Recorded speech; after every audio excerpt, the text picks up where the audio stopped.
Falando um pouco mais sobre estarmos como pais, porque envolvem tantas coisas, tantas questões e que não tem manual, como a gente diz, não tem um manual, porque se referem também aos aprendizados que nós teremos que fazer exercendo essa função de pais. E muitas vezes é dolorosa, especialmente quando nós pais prevemos que algo vai dar errado nas escolhas dos nossos filhos. Eu gostaria de falar um pouquinho sobre a adolescência. A adolescência é tão desafiador para os filhos quanto para os pais. Nenhuma das partes sabe como lidar com isso, vai aprender no momento. E mesmo que os pais já tenham tido outros filhos, cada um tem suas características, cada um tem o seu jeito de ser, então as situações serão, embora similares, mas serão novas também nas posturas, nas decisões dos filhos e dos pais, de acordo com a característica de cada filho. Se nós como pais viermos ajudando os nossos filhos a vencerem desafios, a vencerem frustrações, a se recomporem diante das frustrações, nós já vamos estar preparando eles muito para quando chegarem na adolescência e depois fase adulta. A adolescência nós precisamos entender que é um período mais estendido, né? Ela não é só ali 14, 15 anos, ela se estende mais e cada vez inicia mais cedo em função de tantos estímulos e tantas informações que nós encontramos no mundo hoje. O que acontece nesse período é que esses seres que estão desabrochando para a vida precisam tomar decisões muito sérias. E realmente isso é dolorido, isso é desafiador. E nós, como pais, ficamos torcendo e desejando que eles escolham as melhores coisas no mundo, o melhor parceiro ou parceira, a melhor profissão, o melhor tudo, não é? É o que nós desejamos. Mas imaginem que como alguém vai aprender a lidar com desafios se não os tiver ao longo de sua vida. Por isso que eu digo aos pais que quanto mais nas pequenas coisas que não interferem tão grandiosamente na vida, quer dizer, interfere porque vai prepará-lo, mas eu digo assim, que o machucado talvez não seja tão grave, tão grande como poderia ser ou como poderá ser no futuro. Quanto mais nós deixarmos os nossos filhos lidarem com as consequências das escolhas deles, mais eles terão a noção do que é a responsabilidade de escolher e o cuidado para que façam, para fazer as escolhas mais acertadas, ou seja, de forma mais pensada. E também tem uma outra questão extremamente importante: quanto mais nós deixarmos nossos filhos escolherem, mais nós vamos fazendo com que eles se sintam capacitados para exercer essa escolha. Se nós como pais ficamos o tempo inteiro dizendo faça isso, não faça aquilo, isso você pode, isso você não pode, e é o que nós mais desejamos fazer, não é? Nós sabemos como pais, eu me coloco na posição de mães e é tentador demais, mas quanto mais nós fizermos isso, mais nós estamos passando nas entrelinhas para os nossos filhos de que eles não têm capacidade de escolha, de que eles não são capazes de tomar decisões, e isso vai gerando uma insegurança brutal, uma insegurança imensa.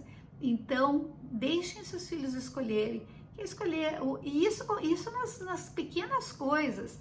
Vai escolher o cardápio, tanto faz, não, tanto faz não existe no cardápio, ou uma coisa ou outra. E se eu não gostar? Se você não gostar, na próxima vez você já sabe que não gosta daquela, vai escolher outra coisa, mas tem que experienciar. Na roupa também, obviamente que eu não digo aqui que os pais não tenham que orientar, e em muitos momentos não tenho que dizer, não, isto não é possível, terá que ser dessa forma.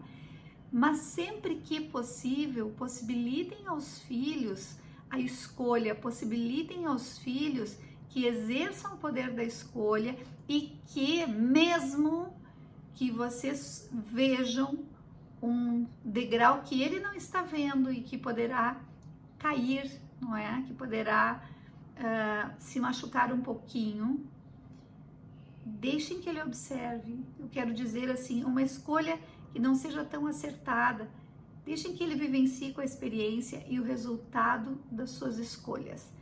Volto a dizer, eu não estou dizendo deixem o seu filho se machucar no mundo, na vida, não. Mas a gente fala, a gente explica, e se ainda assim eles dizem, mas eu quero, mas eu vou fazer, claro, assim, adolescentes, não é? É muito desafiador isso. Em alguns momentos que são possíveis, obviamente, a gente precisa deixar que eles sintam na pele o resultado das escolhas, sem que eles tenham ouvido um pai, uma mãe, alguém mais velho. E essa é uma outra questão importantíssima também que eu gostaria de abordar. As pessoas têm o hábito de dizer, escute os mais velhos, olha o respeito, olha isso. Mas não é só por isso, precisa se explicar para esses adolescentes e para essas crianças, ou seja, mas aqui eu estou me referindo especialmente aos adolescentes, o porquê da importância de pelo menos escutar antes da escolha. Porque se alguém tem no mínimo um dia a mais de vida que você, essa pessoa tem mais experiências que você, já viveu mais que você. E quando você escuta a opinião de alguém que já viveu mais que você, baseado nas experiências que essa pessoa teve, nas escolhas acertadas ou não que essa pessoa teve, você pode transpor isso para a sua experiência e fazer uma escolha mais acertada. Nós podemos aprender pela experiência própria, mas nós podemos aprender pela observação do que o outro conseguiu ou do que resultaram as escolhas do outro, tanto acertadas como as não acertadas, não é? Com os erros dos outros também. Nós não precisamos aprender somente com os nossos erros. Então, essas questões precisam ser explicadas. Quando um adolescente diz, mas isso era no tempo do meu avô, pois então veja, de acordo com o tempo dele, quais foram as escolhas e o que você pode adaptar agora para o seu tempo, e utilizar isso de forma adequada ao seu tempo, mas que você possa tirar proveito, porque toda experiência traz um ensinamento. Então, isso também precisa ser explicado, o porquê da escuta. E aí, trabalhar com isso com eles. Olha, eu penso assim, assim, assim. Agora você pensa e decide o que você acha que é mais acertado, que é o melhor. Existem várias opções, várias possibilidades no dia a dia em que nós podemos deixar que eles aprendam com as escolhas deles. Ao invés de dizer, não, vai ser assim, não, isso você tem que fazer dessa forma. E, obviamente, existem outras que, como orientadores, nós não podemos deixar. Nós estamos ali para isso, temos a responsabilidade sobre aquele ser e precisamos também cumprir com essa responsabilidade. Mas o que nós não podemos é deixar que a nossa ansiedade, que o nosso controle, que o nosso achar que sabemos tudo, impeçam os nossos filhos de construírem a trajetória deles e fazerem os aprendizados deles com as próprias experiências. E nesse interim, nesse trajeto, é muito doloroso para os pais em muitos momentos. Por quê?